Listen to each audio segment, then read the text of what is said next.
Alhamdulillah, Bapak Ibu yang baik, Allah menciptakan manusia, menciptakan kita dengan memberikan tugas satu, yaitu untuk beribadah. Wa ma khalaqtul jinna wal insa illa liya'budun.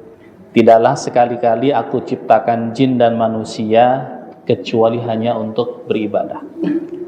Kalau kita berbicara ibadah ditinjau dari waktu, maka ada ibadah yang namanya ibadah mahdhah, ada ibadah khairu mahdhah, ada ibadah muaqqat dan ada ibadah khairu muaqqat. Ibadah muaqqat itu ibadah yang berkaitan dengan waktu.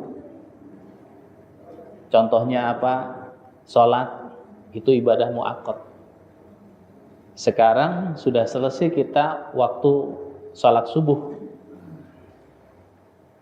Tidak bisa melaksanakan sholat subuh dan belum boleh melaksanakan sholat duhur karena sudah habis waktunya. Apalagi haji itu ibadah muaqqat. Sekarang kita berangkat ke Mekah, langsung ke Arafah, wukuf di Arafah, ke Musdalifah, ke Mina, melempar jumroh, tidak bisa disebut dengan haji karena waktunya terikat di bulan Dzulhijjah. Di bulan Dzulhijjah pun terikat dengan tanggal 8 Dzulhijjah sampai 13 Dzulhijjah. 8 Dzulhijjah kalau tarwiyah, kemudian 13 Dzulhijjah kalau kita menyempurnakan sampai nafar sani. Tapi ada ibadah yang ghairu muaqqat. Yang termasuk ibadah ghairu muaqqat adalah thalabul ilmi, menuntut ilmu. Utlubul ilma minal mahdi ilal lahdi. Ada perintah dari Rasulullah yang secara spesifik. Ya, kalau perintah sunnah yang lainnya tidak secara spesifik, tapi ini spesifik. Di antaranya adalah ta'allamul Qur'an wa'allimuhan nas.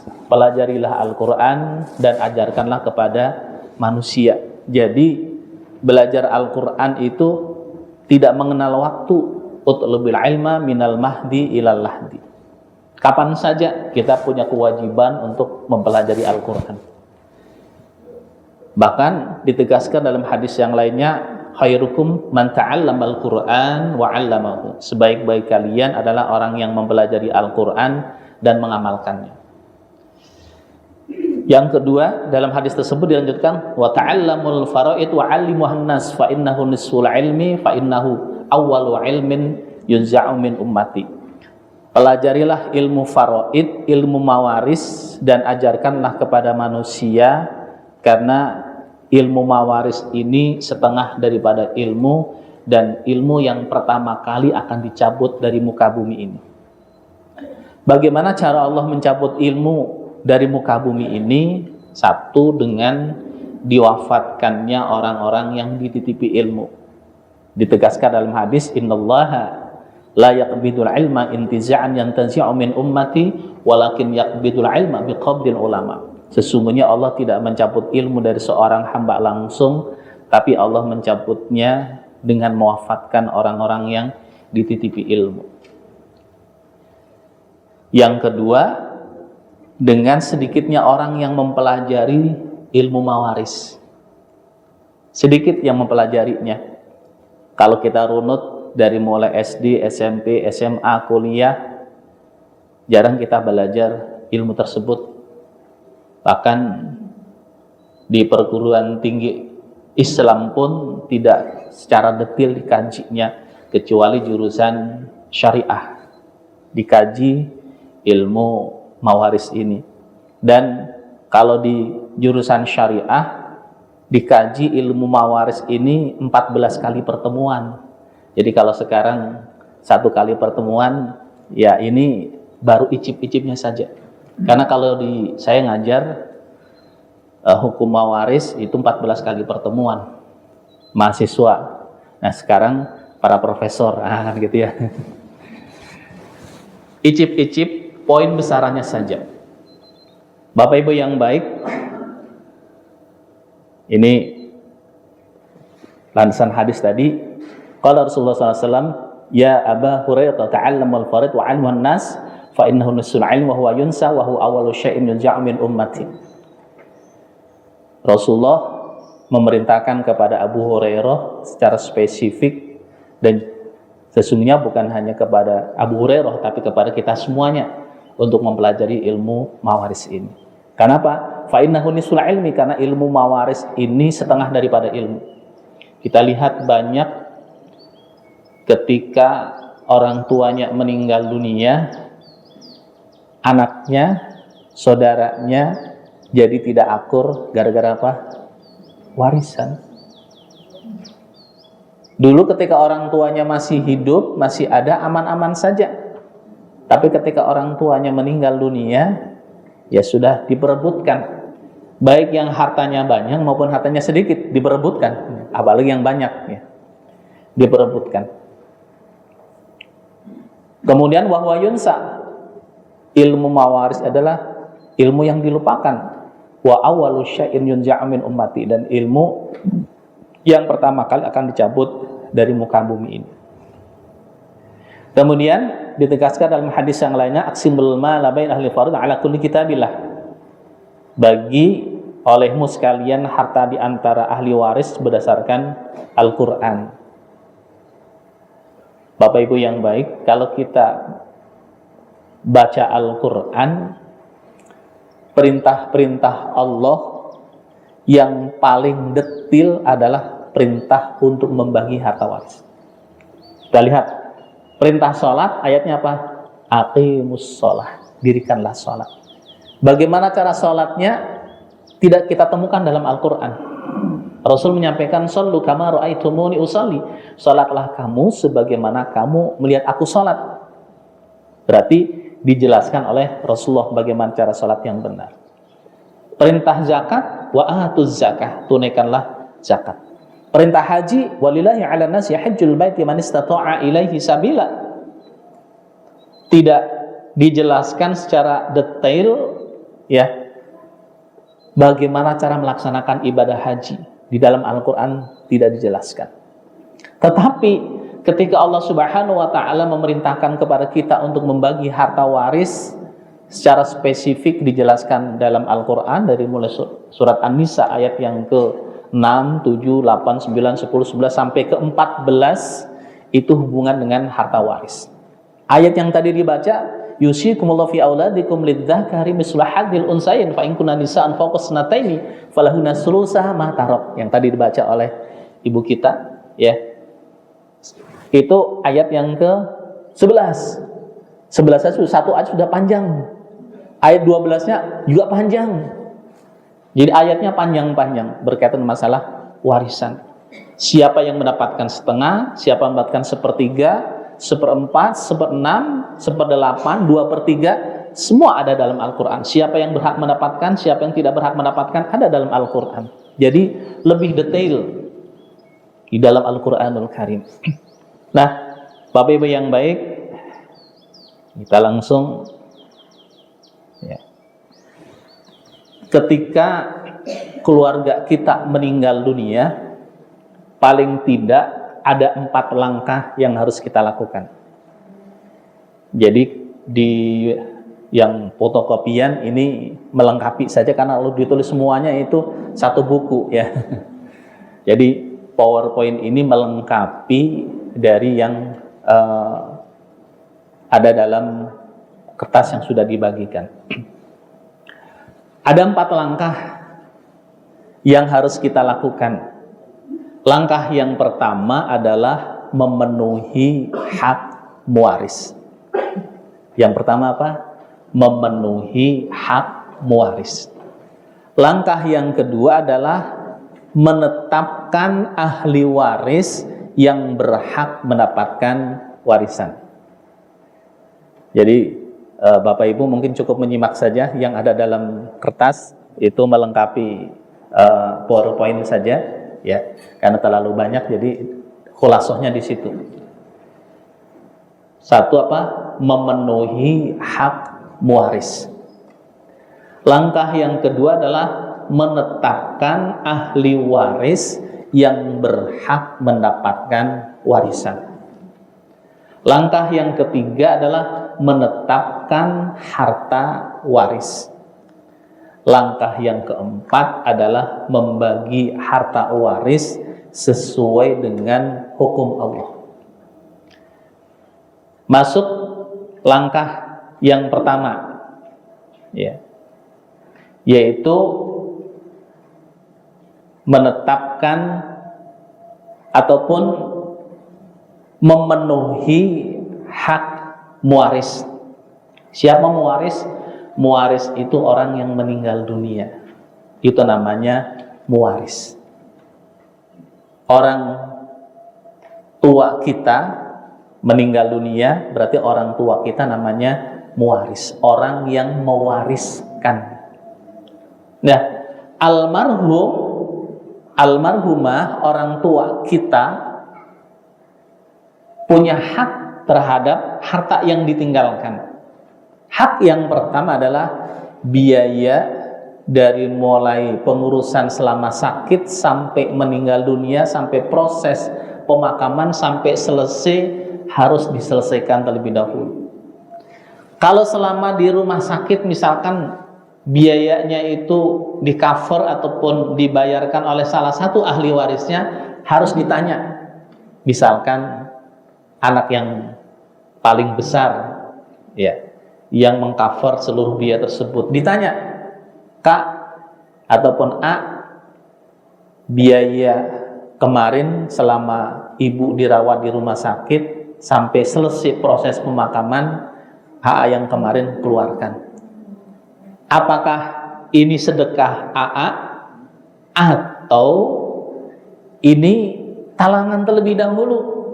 Kalau yang paling besar mengatakan, oh ya, itu ngambil dari tabungan yang disiapkan untuk biaya pendidikan anak, berarti harus dibayar, diselesaikan. Jangan tenang-tenang saja. Kenapa? Ada hak di situ, harus diselesaikan. Tapi kalau dia mengatakan, ya sudahlah, ini menjadi sedekah saya untuk almarhum, untuk almarhumah, selesai. Yang kedua adalah membayar hutang-hutang almarhum, baik hutang kepada Allah maupun hutang kepada sesama manusia. Apa contoh hutang kepada Allah? Saum Ramadan.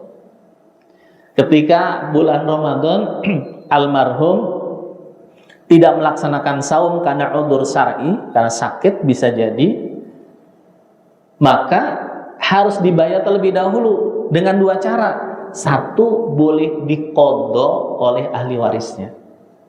Kalau anaknya 5, hutangnya 10 hari yang tidak puasa, bagi 5, masing-masing anak kebagian 2 hari. Atau dengan yang namanya fidyah, ya, fafidyatu tu'amu miskin, di surat Al-Baqarah yang familiar di bulan Ramadan sering disampaikan oleh para penceramah, ya, dengan fidyah. Nah, pembayaran fidyah itu dari mana? Diambil dari harta yang ditinggalkan oleh almarhum, ya. Itu hutang kepada Allah. Apalagi zakat. Kalau almarhum punya harta sudah mencapai nisab dan sudah haul, belum dikeluarkan zakatnya, maka harus dibayarkan zakatnya terlebih dahulu. Nisabnya berapa? Senilai emas 85 gram emas. Sudah 1 tahun kepemilikannya, mungkin punya tabungan senilai 100 juta. Sudah selama 1 tahun, maka wajib dikeluarkan zakatnya dari harta yang ditinggalkan oleh almarhum. Baru kemudian hutang kepada sesama manusia, ya, harus diselesaikan. Kalau tidak, nanti akan menjadi penghambat almarhum untuk masuk surga. Bahkan Rasulullah sendiri ketika ada seseorang yang meninggal dunia, yang ditanya 2 hal. ya, untuk beliau ataupun sebelum beliau menyolatkan jenazah tersebut. Pertanyaan pertama, siapa yang meninggal dunia? Fulan ya Rasul. Fulan punya hutang tidak? Tidak punya ya Rasul. Kalau begitu aku akan menyolatkan jenazahnya. Hari berikutnya ada seorang yang meninggal dunia lagi. Rasul bertanya lagi, siapa yang meninggal dunia? Fulan ya Rasul. Fulan punya hutang tidak? Punya ya Rasul. Sudah dibayarkan hutangnya? Belum ya Rasul. Kalau begitu aku tidak akan menyolatkan jenazahnya. Tapi silakan kalau kalian mau menyolatkan, diperbolehkan.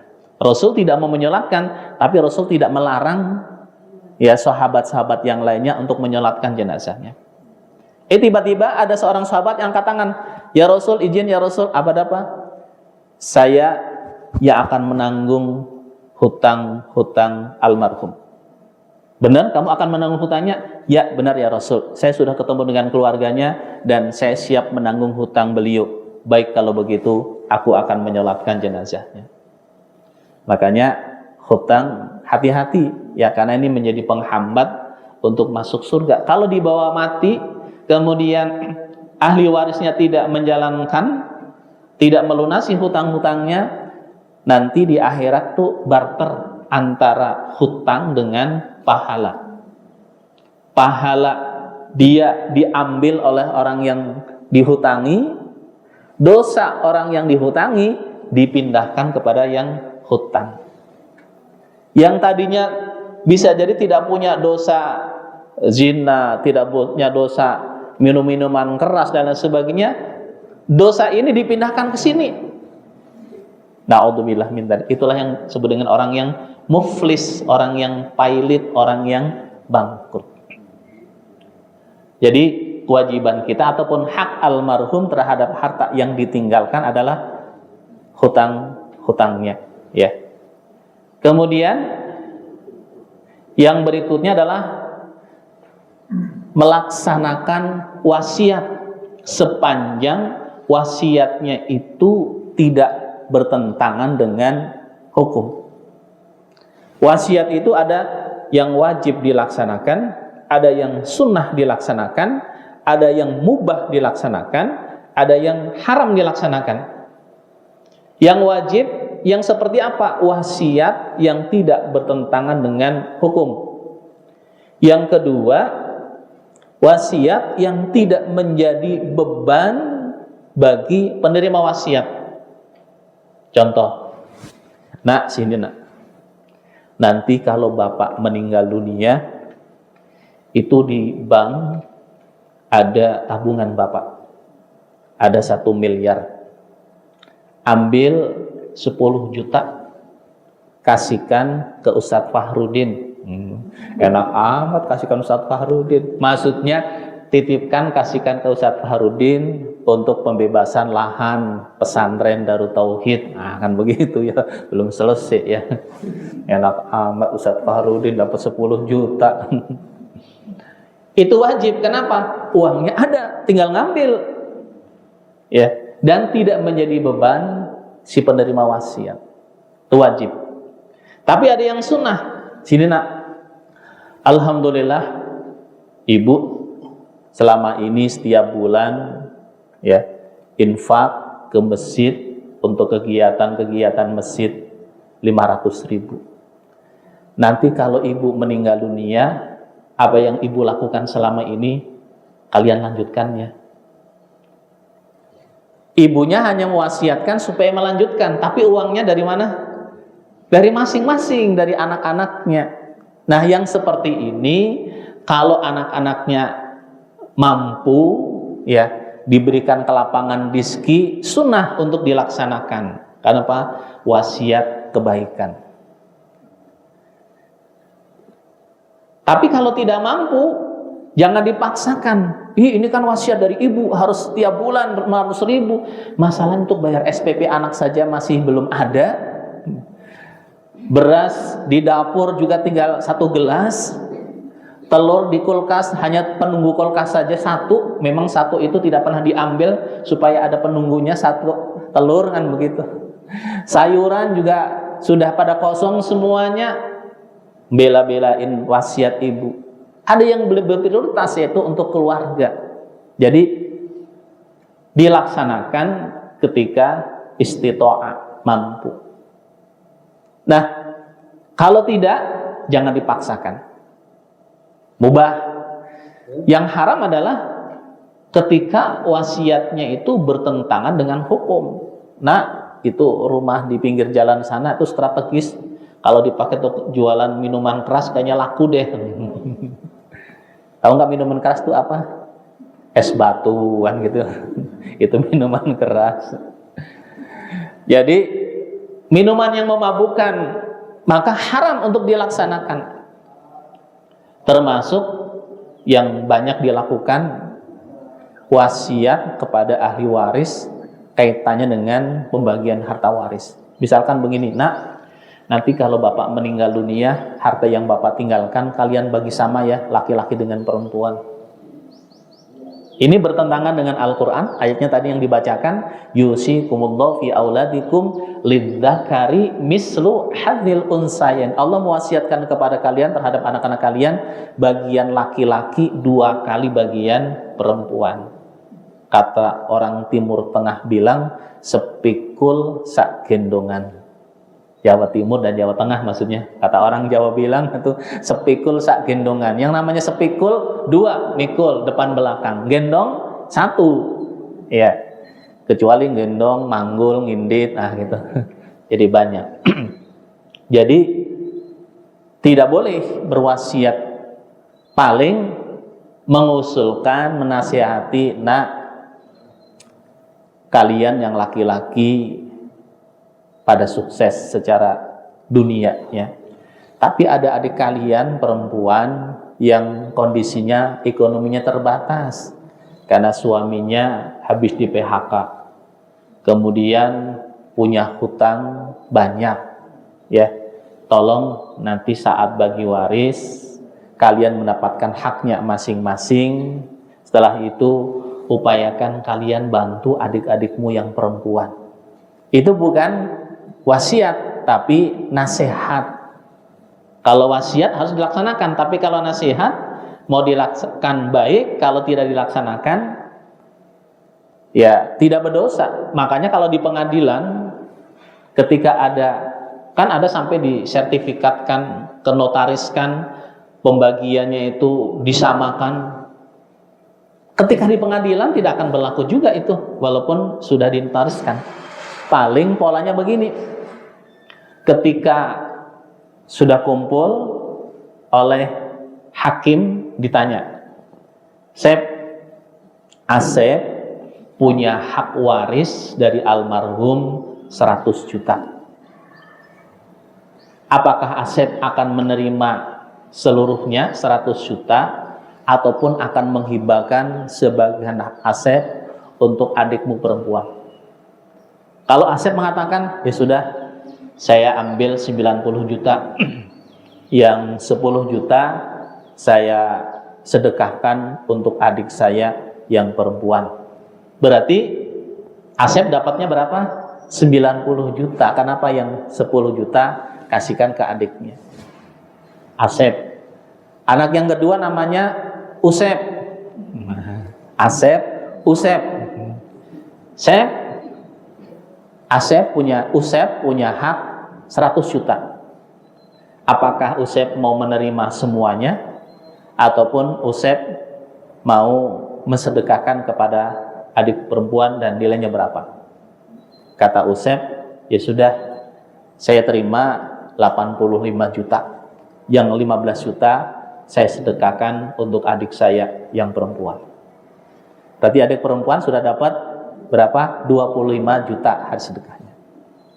Anak yang ketiga namanya Dusep.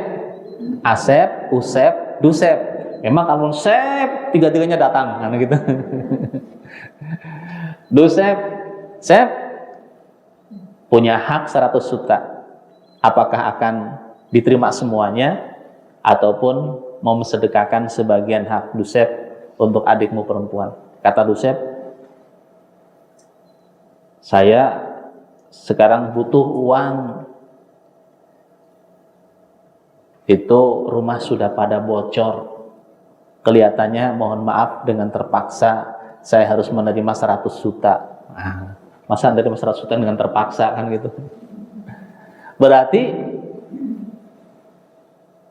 aset, usep, ya, ada sedekah di situ 10, 15. Nah, saudara yang perempuan tadi kan mendapatkan setengahnya, berarti 50 juta. 50 juta ditambah dengan 25 juta. 50 juta itu adalah hak waris dan 25 juta adalah hibah dari saudara. Nah, nanti tanda tangan di surat berita acara tersebut. Supaya apa? Supaya tidak ada masalah di kemudian hari.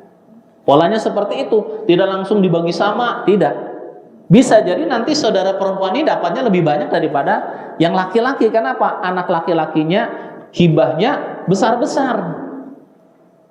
Nah, di kita kadang-kadang diberlakukan itu hukum adat, tradisi, kebiasaan, ataupun dalam bahasa Arab namanya urf, kebiasaan. Nah, ini harus kita pahami. Itu wasiat. Yang ketiga, yang keempat adalah membagi harta waris sesuai dengan hukum Allah. Ya. Jadi membagi harta waris sesuai dengan hukum Allah itu adalah bagian hak almarhum terhadap harta yang ditinggalkan. Jadi langkah pertama nih. Jadi langkah pertama apa tadi? Memenuhi hak mewaris. Ya, kita percepat. Nah, jadi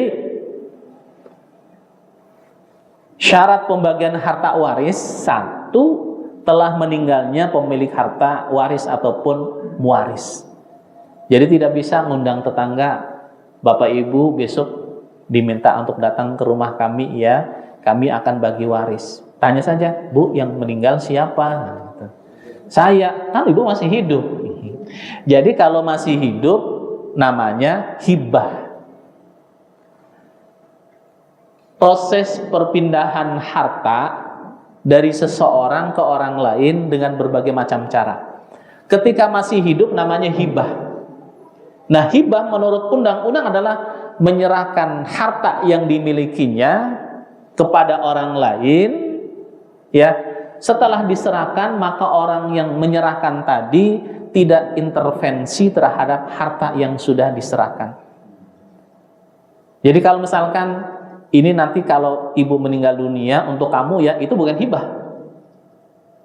Itu namanya wasiat. Ya. Jadi kalau hibah, nih, saya serahkan kepada Kang Bayu. Kang Bayu, nih handphone untuk Kang Bayu. Setelah diterima oleh Kang Bayu, mau digunakan, mau dijual, mau dikeprek, tapi jangan. Itu terserah. Itu namanya hibah. Pokoknya lepas kepemilikannya. Sudah tidak menjadi milik saya dan tidak boleh hibah kepada orang lain untuk diambil kembali, kecuali hibah orang tua terhadap anaknya boleh diambil kembali demi kemaslahatan. Itu ada dalam undang-undang. Hibah seseorang kepada orang lain tidak boleh diambil lagi. Pasal kedua adalah kecuali hibah orang tua kepada anaknya. Orang tua sudah menghibahkan nih, ternyata setelah dihibahkan kepada anak-anaknya jadi kurang bagus hubungan di antara mereka. Kenapa? Melihat, oh, yang itu potensinya bagus, kalau dikontrakan itu lebih mahal dan sebagainya, akhirnya kan ribut. Nah, ketika terjadi seperti itu, orang tua boleh mengambil semuanya. Baik, kalau begitu, harta yang kemarin saya hibahkan, Bapak ambil semuanya. Ya, nanti akan berlaku hukum waris misalkan saja. Itu akan lebih baik dan itu diperbolehkan. Nah, itu hibah. Kemudian, bolehkah hibah kepada ahli waris seluruhnya? Boleh, sepanjang, ya, tidak menghalangi ahli waris yang lainnya untuk mendapatkan warisan. Misalkan seseorang punya anak 3 laki, perempuan. Bolehkah dihibahkan ketika orang tuanya masih hidup? Boleh. Kenapa? Ada anak laki-laki. Karena ada anak laki-laki, maka saudaranya ibu dan saudaranya bapak, saudaranya suami dan saudaranya istri terhalang untuk mendapatkan warisan, maka boleh dihibahkan semuanya. Ya.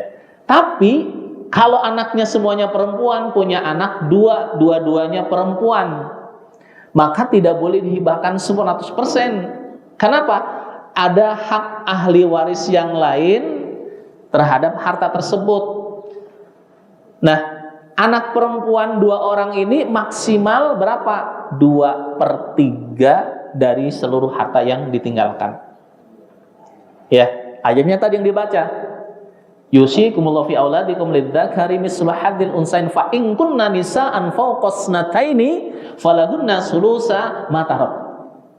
Allah mewasiatkan kepada kalian bagian laki-laki 2 kali bagian perempuan. Fa in kunna nisaan fawqa snaini, apabila almarhum meninggalkan anak perempuan 2 orang ataupun lebih, maka baginya 2/3 dari harta yang ditinggalkan. Berarti jangan 100%. Sisanya nanti dibagi waris.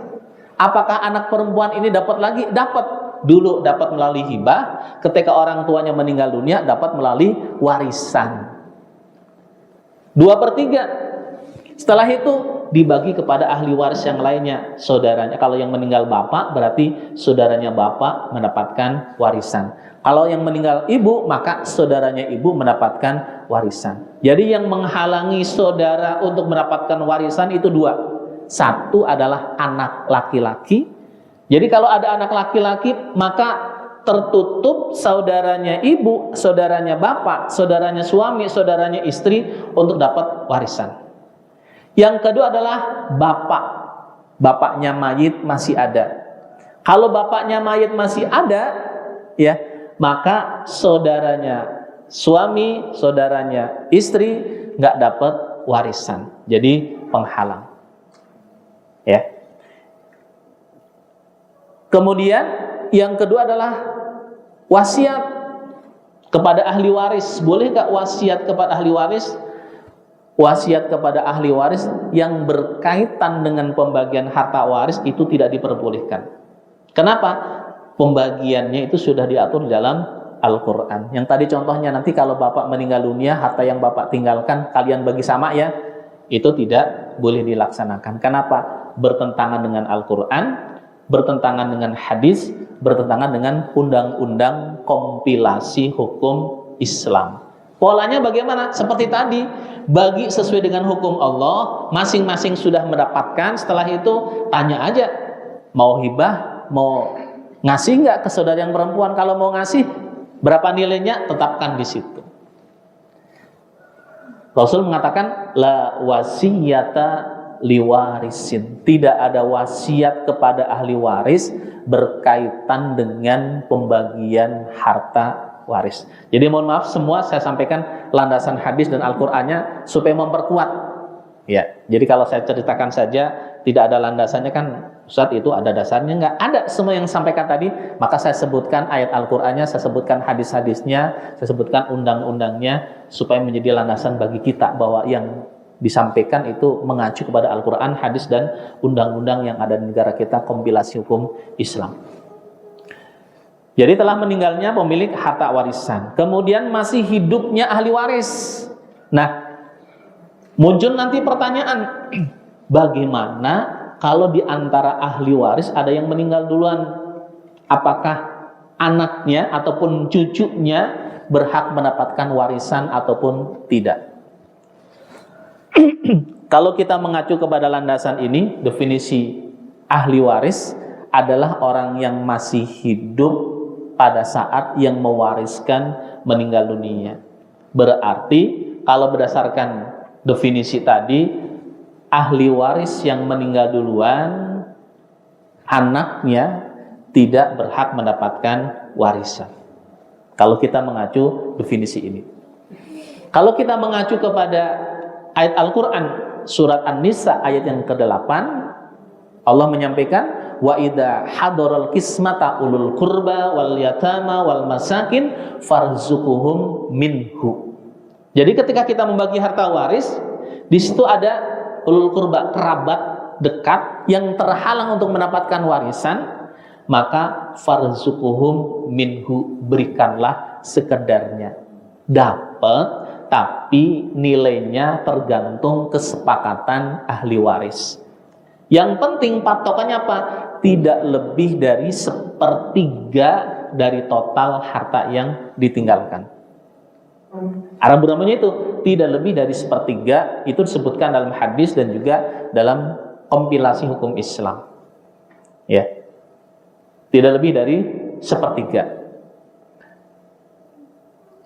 Kemudian yang ketiga adalah mendapatkan sebagaimana yang dijelaskan dalam undang-undang kompilasi hukum Islam di negara kita pasal 185.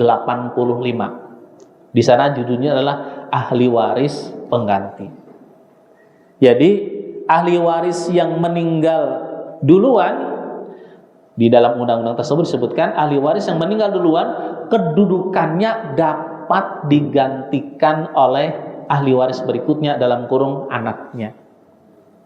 Berarti anaknya itu yang mendapatkan bagian tadi. Di sana ada kalimat dapat digantikan, bukan harus digantikan. Artinya apa? Ada toleransi nantinya. Karena di situ wilayahnya perbedaan pendapat, maka undang-undang pun menggunakan bahasa dapat digantikan oleh ahli waris berikutnya ataupun anaknya. Pasal yang kedua, ayat yang kedua menyebutkan bagian ahli waris pengganti maksimal, minimal tidak disebutkan. Karena dapat digantikan berarti minimal tidak disebutkan. Maksimal 1/3 dari total harta yang dibagikan ataupun harta waris tersebut. Berarti tidak boleh lebih dari itu.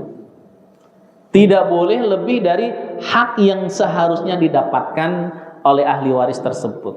Kalau haknya 100 juta, maka tidak boleh memberinya itu lebih dari 100 juta. Itu ahli waris pengganti. Kalau masuk pengadilan, biasanya pengadilan agama akan menggunakan undang-undang kompilasi hukum Islam pasal 185 ini. Ya, sebagai acuannya. Kemudian yang ketiga adalah tidak adanya mawani itu penghalang, pencegah.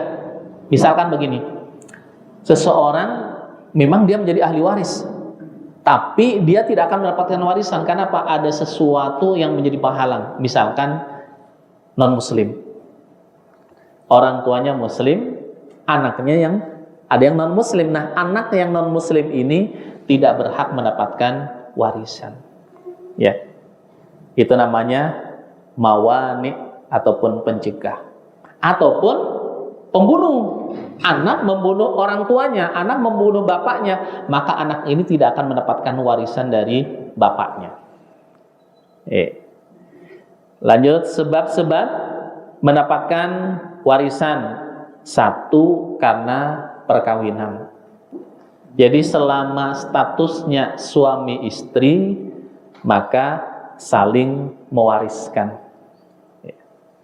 Tapi kalau sudah cerai, tidak saling mewariskan. Maka nanti Pak, kalau ada yang tanya konsultasi mau cerai, sampaikan, Bu, sebaiknya ibu jangan cerai. Kenapa? Saya lihat suami ibu akhir-akhir ini kan sakit-sakitan. Kalau nanti suami ibu meninggal dunia, ibu nggak dapat warisan loh. Sok pertahankan. Gitu. Kenapa? Benar kan, kalau cerai nggak dapat warisan. Tapi kalau tidak cerai dapat warisan. Ya, itu namanya cewek matre kan gitu. Karena perkawinan. Yang kedua adalah karena kerabat. Kerabat itu dari kalimat qoroba, qoribun, dekat. Ahli waris jumlahnya banyak, ada 25 kelompok ahli waris. Tapi dari 25 kelompok ini tidak semuanya berhak mendapatkan warisan. Hanya orang-orang tertentu yang akan mendapatkan warisan. Ya. Kemudian ke atas, bapak, ibunya mayit, kakek, neneknya, terus ke atas. Ke samping ada saudaranya, ya, saudaranya, kakak, adiknya, kemudian anaknya kakak, anaknya adik, terus ke sini. Ke bawah anak, cucu, cicit, siapa lagi? Cit, pokoknya sampai cit banyak sekali ke bawah kita nggak hafal, dan jarang sampai, paling rata-rata sampai uyut. Yang lebih dari uyut kayaknya sudah susah ya. Ada sih ada, tapi paling sampai uyut ya. Jadi uyutnya masih ada hidup, itu kerabat. Yang ketiga adalah wala. Kalau zaman Rasulullah, wala itu adalah orang yang memerdekakan. Ada seorang hamba saya dimerdekakan. Setelah dimerdekakan, dia kerja keras, jadi orang kaya. Setelah jadi orang kaya, meninggal dunia. Siapa ahli warisnya? Orang yang dulu memerdekakan. Nah, ada sebagian ulama yang berpendapat di antara masuk kategori wala adalah orang yang membayarkan hutang-hutang seseorang. Ada orang yang punya hutang banyak sampai bangkrut, pailit, muflis, harta yang dimilikinya itu nggak cukup untuk membayar hutang-hutangnya, habis semuanya, ya, dan masih tersisa, hutangnya masih banyak. Ya, ada orang yang baik hati, hutangnya semuanya dilunasin. Setelah hutangnya lunas, dia kerja keras, kerja cerdas, kerja kualitas, kerja tuntas, kerja ikhlas, jadi orang kaya. Setelah jadi orang kaya, meninggal dunia. Maka termasuk ahli warisnya adalah orang yang dulu membebaskan hutang-hutangnya. Jadi kalau bapak ibu punya uang banyak, cari orang yang punya hutang banyak, bebaskan hutangnya. Setelah itu suruh kerja keras. Setelah jadi orang kaya, suruh meninggal dunia. Karena mungkin. Maka menjadi ahli waris. Selanjut, ya. Sebab tidak mendapatkan warisan, satu adalah hamba sahaya, budak. Yang kedua adalah pembunuh. Anak membunuh bapaknya, anak ini nggak dapat warisan. Ini kan terjadi kan, masih ingat di Subang. Ini saya lihat di media televisi. Ada seorang anak tunggal, laki-laki, minta dibelikan motor oleh bapaknya. Bapaknya tahu ini nggak dibelikan motor saja, sekolah hanya bener, kerjanya main, apalagi nanti kalau punya motor lebih parah lagi, nggak dibelikan motor. Anaknya itu bisikan setan diikuti. Kata setan, udahlah, bunuh saja bapakmu. Kalau bapakmu mati, nanti kan warisannya untuk kamu semuanya. Ya gitu tan, iya. Nah, kata setan begitu, dialog dengan setan, gitu tan, iya kan gitu. Hanya merencanakan. Anak ini cari orang yang mau membunuh bapaknya. Benar. Tawar-menawar, harganya berapa dan sebagainya, setuju, kasih uang X rupiah. Dibunuhlah bapaknya. Qadarullah, pembunuhnya ketangkap. Setelah ditangkap, diinterogasi dan sebagainya, dia ngaku, saya membunuh orang itu karena disuruh oleh seseorang. Siapa yang menyuruhnya? Dicari orangnya. Ketemu. Pas ketemu ternyata siapa itu yang menyuruhnya? Anaknya sendiri. Nah, ini terjadi. Karena dia membunuh bapaknya, maka dia tidak akan mendapatkan warisan. Dan yang didapatkan apa? Penjara. Sampai sekarang masih di penjara. Nah, pembunuh. Kemudian berlainan agama. La yarisul muslimul kafira walal kafirul muslimu. Orang muslim tidak akan mewariskan hartanya kepada orang kafir, demikian pula orang kafir tidak berlaku hukum waris. Jadi kalau nanti dalam sebuah keluarga ada yang non muslim, maka yang non muslim ini tidak berlaku hukum waris. Paling kadedeh lah bahasa kita. Jadi hubungan sosial, supaya hubungan sosial tetap terjaga, karena berbicara agama adalah hak masing-masing, ya. Tapi yang penting adalah menjaga hubungan sosial. Hanya apa? Kasih, ya, berdasarkan kesepakatan. Kalau tidak dikasih, apakah boleh menuntut? Secara undang-undang tidak. Kenapa? Memang jelas hadisnya, la yarisul muslimul kafiro walal kafirul muslimu. Ya. Kemudian yang berikutnya adalah anak angkat. Anak angkat itu tidak mendapatkan warisan, tapi anak angkat mendapatkan harta tersebut melalui dua jalur. Yang pertama adalah hibah. Kalau hibah aturannya tadi tidak boleh lebih dari sepertiga dari total harta yang dimilikinya. Kemudian yang kedua adalah dengan wasiat. Ya, anak angkat boleh menerima wasiat. Karena Pak, dia tidak termasuk ahli waris. Tapi kalau anak kandung, ya, itu tidak bisa dengan wasiat. Karena apa? Sudah diatur bagiannya dalam Al-Quran. Ini landasannya anak angkat secara aturan. Wa ma ja'ala ad'iyakum abna'akum. Nah, jadi tidak boleh menjadikan anak angkat sebagai anak, ya, kandungnya sendiri. Sampai-sampai untuk menguatkan bahwa anak angkat itu adalah orang lain, Rasulullah diperintahkan oleh Allah untuk menikahi salah satu anak angkatnya.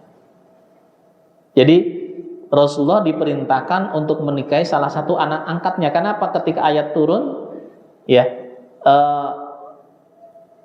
anak angkat ini masih, ya, masih penerima waris, sehingga sangat ditegaskan anak angkat itu adalah orang lain, dibuktikan dengan boleh dinikahi oleh bapak angkatnya. Bagaimana kalau anak angkatnya itu usianya 25 tahun? Nah, itu jelas-jelas ya 25 tahun ya. Oke. Nah, langkah kedua. Atau ada pertanyaan? Ini sudah jam 8. 10 menit lagi saya antarkan, setelah itu kita dialog ya.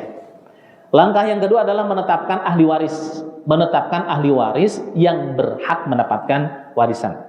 Al-hiqul farad bi ahliya fama baqiya fahuwa al-aula rajulin dzakarin. Ya.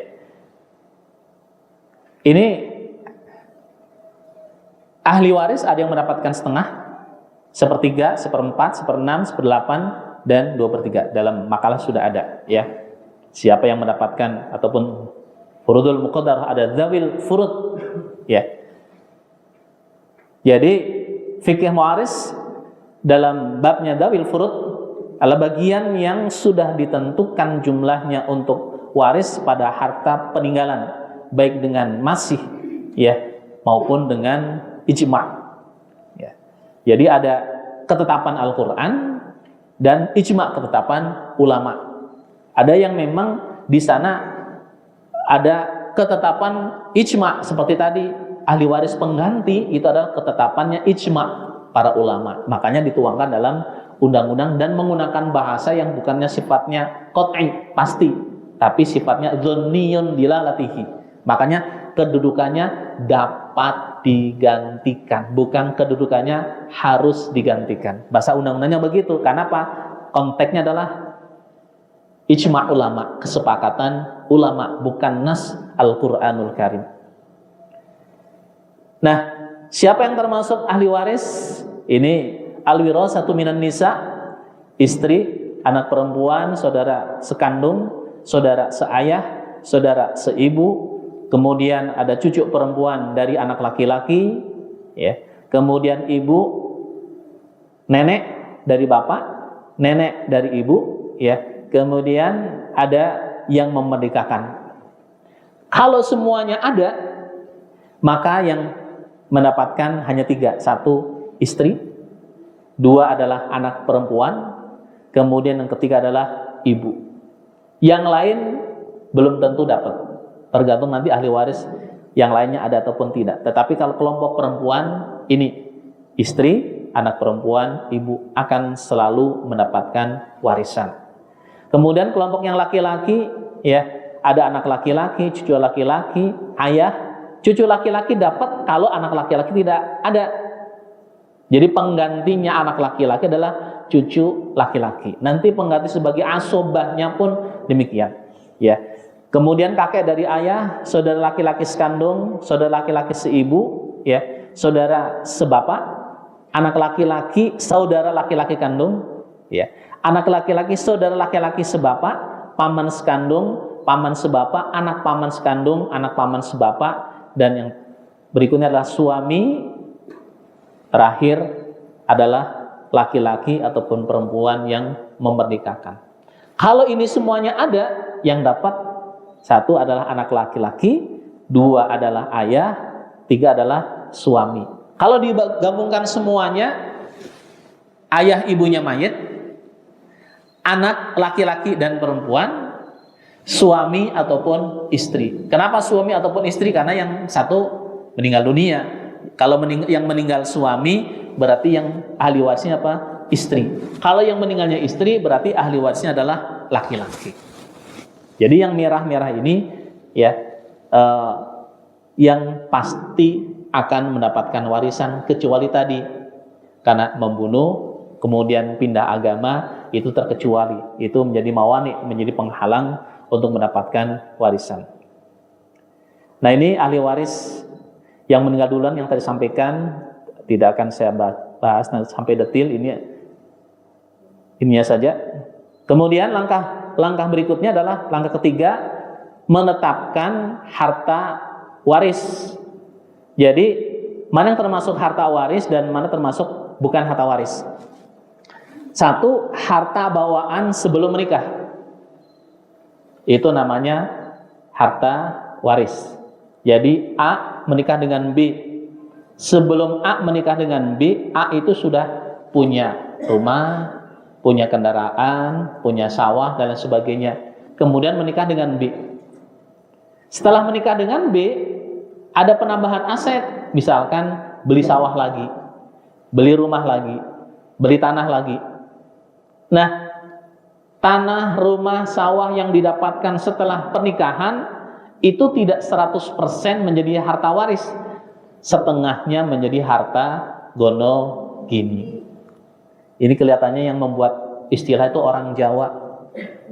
Kok tahu? Gono gini. Kalau yang membuat orang Sunda, gana gana gini. Jadi harta gono gini berarti harta yang didapatkan sebelum pernikahan, misalkan totalnya 4 miliar. Setelah menikah ada penambahan aset 4 miliar lagi. Tatkala bagi waris yang dibagi berapa?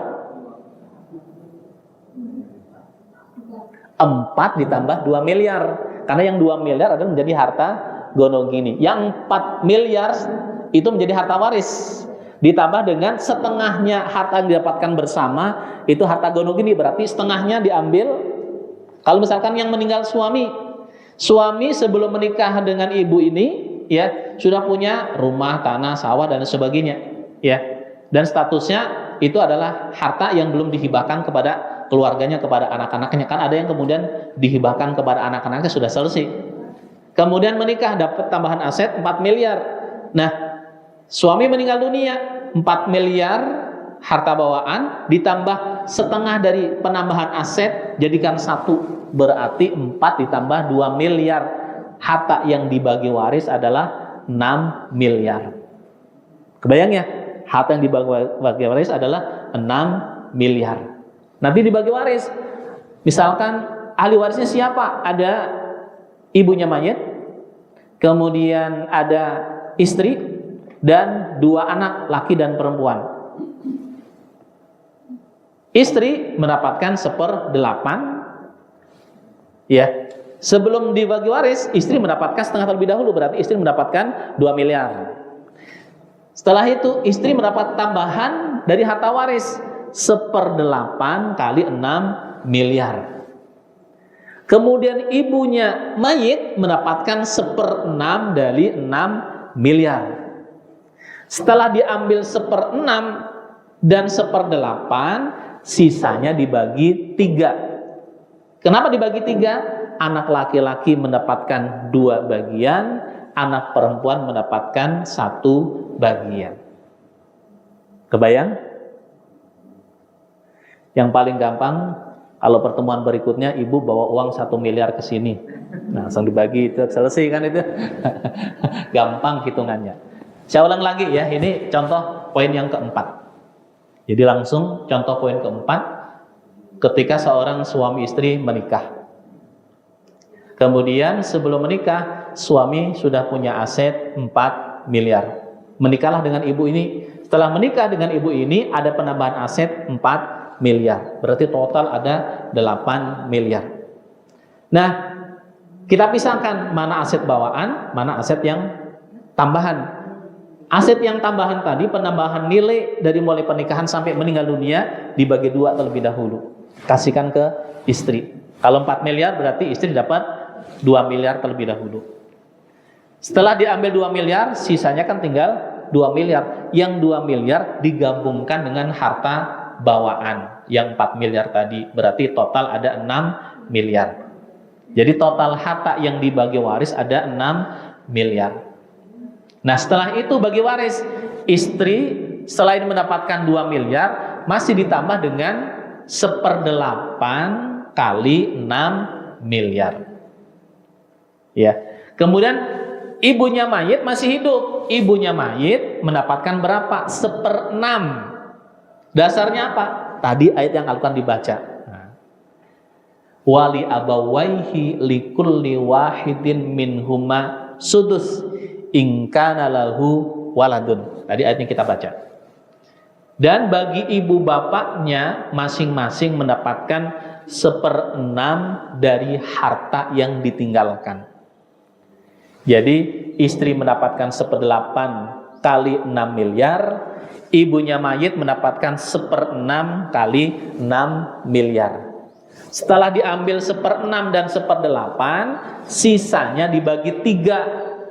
Anak laki-laki mendapatkan 2 bagian, anak perempuan mendapatkan 1 bagian. Habis hartanya. Baik, ya 15 menit lagi kita buka forum diskusi.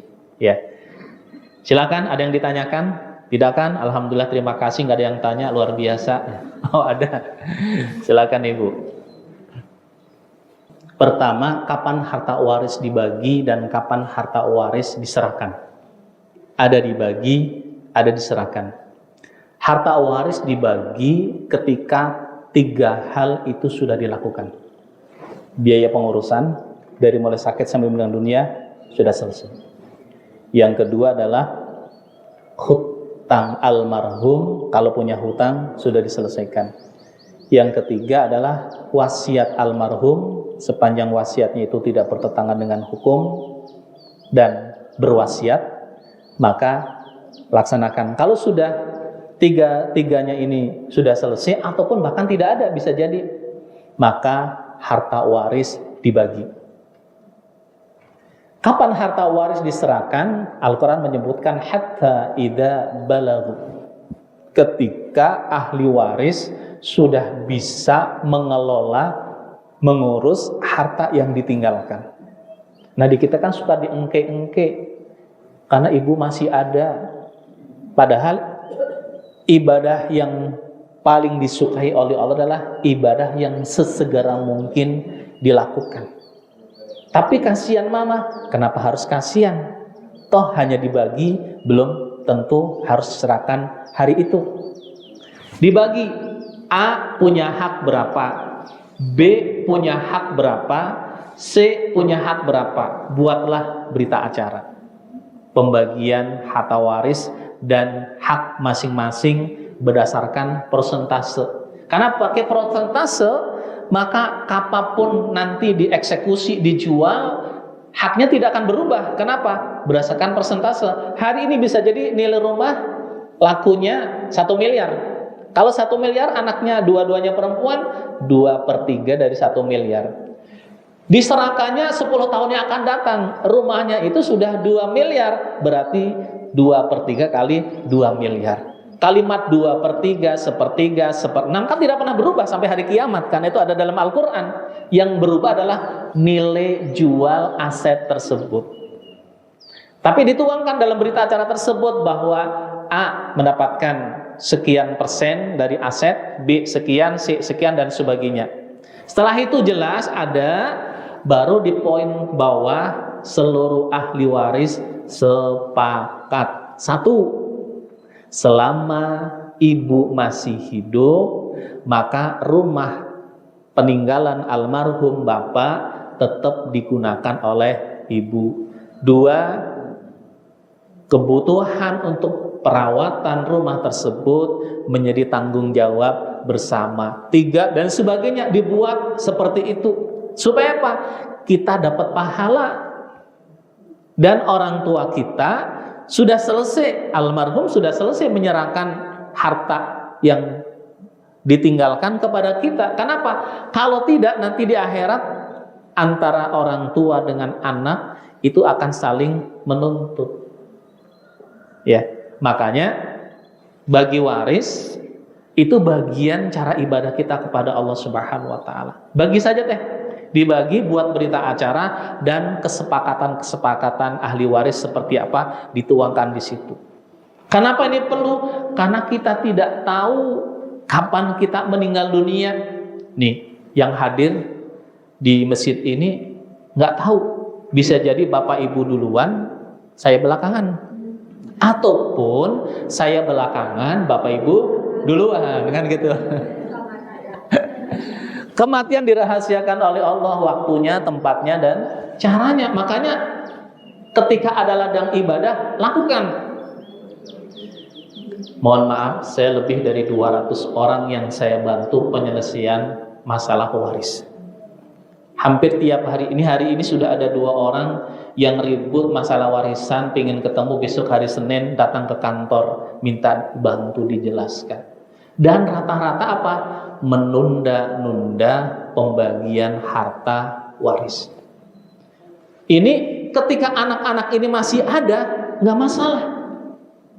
Tapi coba ketika anak-anaknya sudah tidak ada, tinggal cucu-cucunya, disitulah sudah mulai timbul permasalahan. Dan yang paling banyak selama ini adalah ketika di antara ahli waris menempatin rumah tersebut. Sudah lama puluhan tahun menempati rumah tersebut, kemudian meninggal dunia. Nah, anak-anaknya beranggapan, karena tidak ada hitam di atas putih, beranggapan bahwa rumah itu milik orang tuanya. Padahal rumah itu adalah milik ahli waris yang jumlahnya banyak. Itu masalah sudah semakin rumit lagi. Semakin lama semakin rumit. Kenapa? Tidak ada legalitas yang mendukung bukti bahwa aset rumah tersebut adalah milik ahli waris yang meliputi A, B, C, D, dan seterusnya, dan bagian masing-masing berapa. Jadi kalau saran saya, buatlah berita acara. Di sana berita acara pembagian harta waris keluarga almarhum ini. Yang bertanda tangan di bawah ini, 1, nama lengkap semuanya, 2, 3, sampai 6.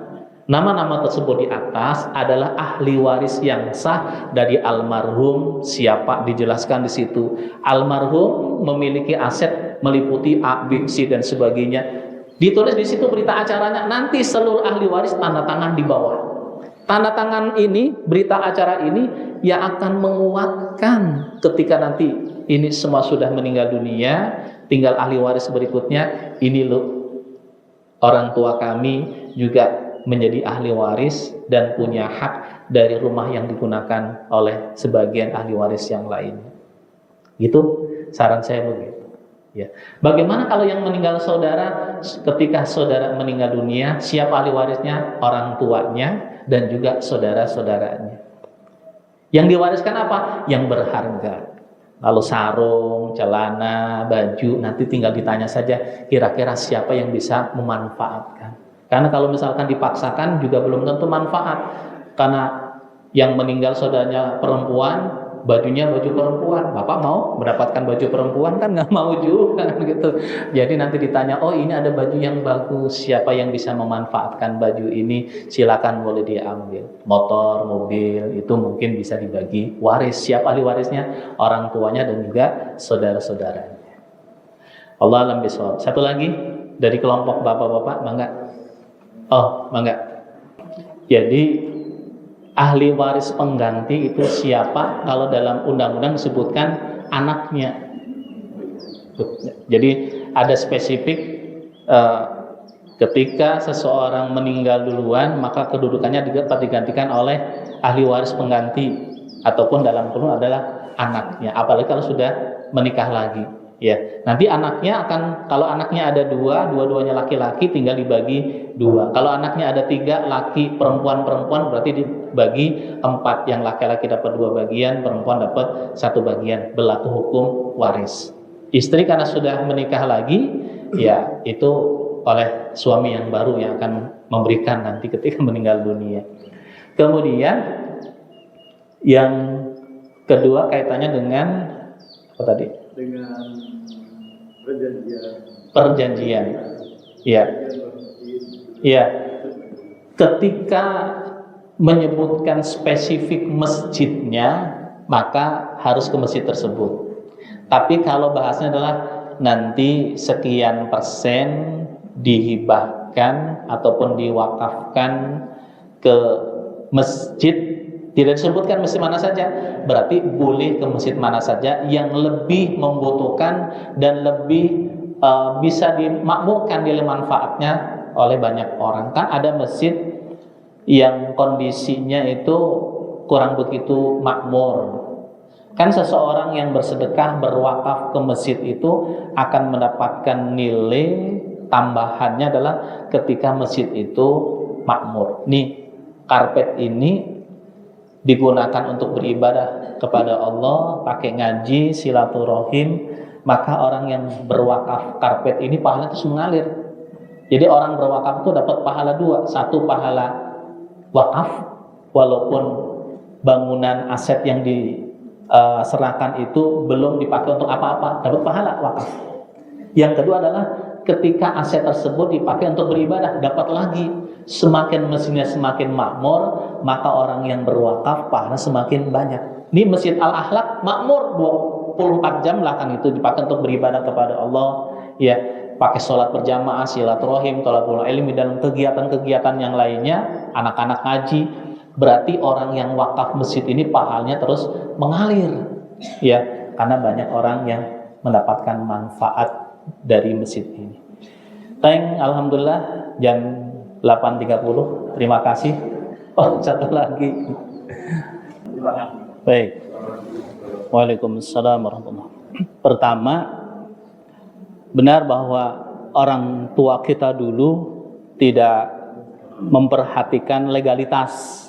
Ya, legalitas itu di situ ada akte kelahiran, buku nikah, dan lain sebagainya. Bahkan kadang-kadang juga waktu kelahirannya, tahun kelahirannya bisa dirubah-rubah kan gitu. Ketika menentukan ahli waris, tentu saja tidak hanya mengacu kepada legalitas saja, tapi ketika ada orang saksi yang bisa menyampaikan kebenarannya, maka di pengadilan pun diterima. Itu catatan pertama. Jadi ketika tidak ada legalitas bahwa yang bersangkutan adalah apakah keturunan A ataupun B ataupun C, nanti pengadilan akan mencari solusi yang lainnya untuk menetapkan suatu hukum. Di antaranya adalah mencari saksi-saksi yang bisa menjelaskan bahwa A ini benar-benar adalah ahli waris, ini saudaranya, ini anaknya, ini orang tuanya, dan sebagainya. Akan mengacu ke arah sana, ya. Yang kedua adalah kaitannya dengan apa tuh Bapak tadi? Gonogini. Ya, gonogini ini sumbernya adalah ijtihad para ulama. Nah, tadi kan ada nas yang sifatnya qat'iyyu dilalatihi, ada istima' para ulama sepakat. Harta gonogini, istilah harta gonogini itu adanya hanya di Indonesia. Jadi kalau kita mencari landasan Al-Qur'annya tidak ditemukan. Kenapa? Sumbernya adalah ijtihad. Kalau di Indonesia, satu landasan gonogini ini adalah ketika seseorang ataupun seorang suami meninggal dunia, maka seharusnya seluruh kebutuhan hidup istri itu menjadi tanggung jawab ahli waris, berbanding lurus dengan haknya masing-masing. Berarti kalau laki-laki ya tanggung jawabnya 2 kali lipat daripada anak yang perempuan. Harusnya begitu. Ya, tapi di Indonesia tidak berlaku. Tidak dijalankan. Kenapa? Undang-undangnya tidak mengakomodir itu. Nah, supaya ketika kan terjadi kan, masih ingat di Jawa Timur ada seorang ibu ngambil kayu di kebun anaknya tidak terima, anaknya lapor ke polisi, sidanglah di kantor polisi. Yang salah siapa? Ibunya, dan dipenjara gara-gara ngambil kayu di kebun anaknya. Padahal harusnya kebutuhan ibu ini ditanggung oleh anaknya, tapi di Indonesia tidak ada. Sehingga ya istri ini dapat setengah terlebih dahulu. Supaya apa? Supaya punya bekal. Ya, toh nanti ketika meninggal dunia pun, istri meninggal dunia ini akan diwariskan kepada anak-anaknya pun ahli warisnya. Nah, istilah harta gono gini itu dituangkan dalam undang-undang. Makanya karena bahasanya adalah di sana pun boleh, ada yang menerapkan, ada yang tidak menerapkan. Kalau istrinya ini mungkin lebih kaya daripada suaminya, perusahaan punya istri, gaji bulanan juga istri lebih besar daripada suaminya, tidak harus ada istilah harta gono gini. Kenapa? Konsep harta gono gini dalam rangka apa? Menyelamatkan istri jangan sampai sepeninggal suami, jadi untuk pemenuhan kebutuhan hidupnya saja itu tidak ada. Itu istilah harta gono gini yang ada di negara kita dalam rangka membela, membantu supaya apa? Supaya ahli waris khususnya istri itu tetap bisa hidupnya terpenuhi dari sebagian harta gono gini tersebut. Bapak Ibu yang baik, ini baru icip-icip ya. Kalau nanti ada kesempatan kita latihan, tapi mohon disiapkan whiteboard. Pastikan nanti sampai setiap kita bisa menyampaikan kepada anak-anak kita, Nina, kalau Bapak meninggal dunia, ini cara menghitung warisan yang Bapak tinggalkan. Jadi semua tahu semuanya, ya. Supaya kan ini tadi baru teori Pak, saya belum coret-coret pakai tulisan ini berapa dan sebagainya. Nanti pakai tulisan itu sehingga apa? Sehingga kita paham betul dan insya Allah akan lebih maslahat. Kenapa ini ilmu ini dibutuhkan oleh semua orang Pak? Kenapa kita semua akan meninggal dunia dan kita meninggalkan warisan walaupun jumlahnya berapapun, tapi itu warisan harus dijaga dengan sebaik-baiknya. Terima kasih Bapak Ibu yang baik, karena saya ada jadwal lagi harus ngisi manasik di Sinamon, sudah ditunggu. Terima kasih, mohon maaf atas segala kekurangannya.